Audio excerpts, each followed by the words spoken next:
Well, the value-added tax increase is still drawing feedback. Tonight, a top accountant shares his thoughts on the increase and on the economy as a whole.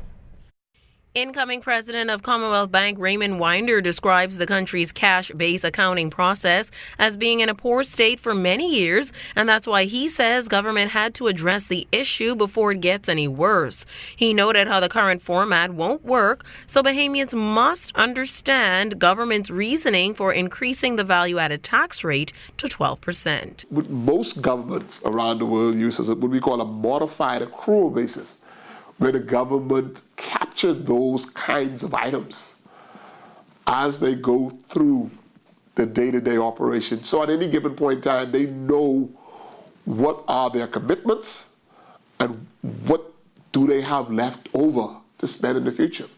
And so hopefully the value-added tax would be a part of helping the government realign those finances as they go forward.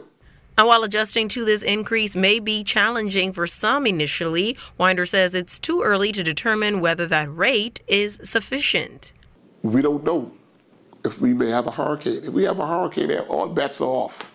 It's a brand new day, okay, in terms of the potential financial impact. That's how serious the situation is. So when we, the only thing I would hope and say and think is that the government will adjust whatever needs to be adjusted as they progress through the financial year.